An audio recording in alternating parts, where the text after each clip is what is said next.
నేను రవికాంత్. ఉమ్మడి వరంగల్ జిల్లాకు సంబంధించినటువంటి ప్రధాన వార్తలు చూద్దాం. ఉమ్మడి వరంగల్ జిల్లా వ్యాప్తంగా రైతులను ముందస్తు అరెస్ట్ చేశారు పోలీసులు.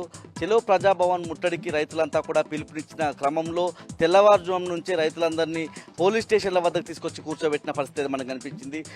వ్యవసాయ బావుల వద్దకు వెళ్తున్నప్పటికీ తమను పట్టుకొచ్చి స్టేషన్ల దగ్గర కూర్చోబెట్టారని రైతులంతా కూడా తమ ఆవేదన వ్యక్తం చేశారు. తమ ఉసురు ఈ రాష్ట్ర ప్రభుత్వానికి తప్పకుండా తగులుతుందని వాళ్ళంతా కూడా శాపనార్థాలు పెట్టారు. మరో ప్రధాన వార్త చూసినట్టయితే వరంగల్ జిల్లా నల్లబెల్లి మండల కేంద్రంలో మాజీ ఎమ్మెల్యే పెద్ది సుదర్శన్ రెడ్డిని పోలీసులు హౌస్ అరెస్ట్ చేశారు. ఇవాళ నర్సంపేట మెడికల్ కాలేజీతో పాటు జిల్లా ఆసుపత్రి ప్రారంభోత్సవం నేపథ్యంలో ఆయనను హౌస్ అరెస్ట్ చేశారు. పోలీసులు ఎందుకు హౌస్ అరెస్ట్ చేశారో నాకు అర్థం కావడం లేదని చెప్పడం జరిగింది. ఉన్నతాధికారుల ఆదేశాలతో హౌస్ అరెస్ట్ చేశామని అక్కడికి వచ్చినటువంటి ఎస్ఐ సిఐలు చెప్పినట్టుగా ఆయన చెప్పారు.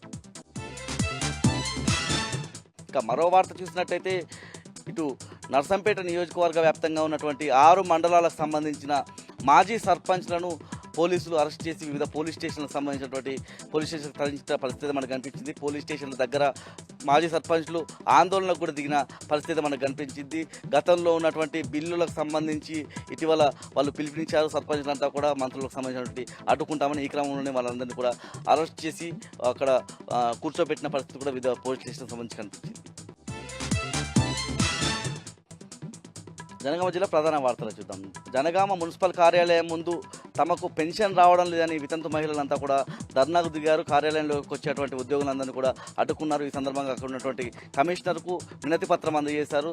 త్వరలోనే తమకు వితంతు పెన్షన్లు మంజూరు చేయకపోతే సోమవారం రోజు కలెక్టరేట్ కూడా ముట్టడిస్తామని వాళ్ళంతా హెచ్చరించారు.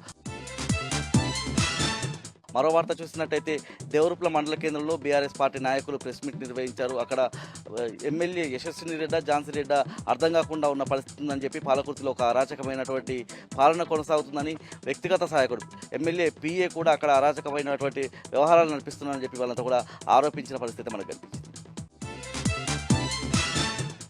మహబూబాబాద్ జిల్లా ప్రధాన వార్తలను చూద్దాం. జిల్లా కలెక్టరేట్ ముందు నెల్లికూదురు మండలం రావిలాల గ్రామానికి సంబంధించిన ప్రజలంతా కూడా ఆందోళన నిర్వహించారు. ధర్నా చేసిన పరిస్థితి మనకు కనిపించింది. ఇటీవల కాలంలో వచ్చినటువంటి వర్షాలు వరదల నేపథ్యంలో తామంతా సర్వస్వం కోల్పోయామని, ప్రభుత్వం ఆదుకోవడంలో పూర్తిగా విఫలమైందని చెప్పి వాళ్ళు ఆరోపిస్తూ ఉన్నారు. ఇప్పటికైనా తమను ఆదుకోవాలని చెప్పి వాళ్ళంతా కూడా డిమాండ్ చేస్తూ ఉన్నారు.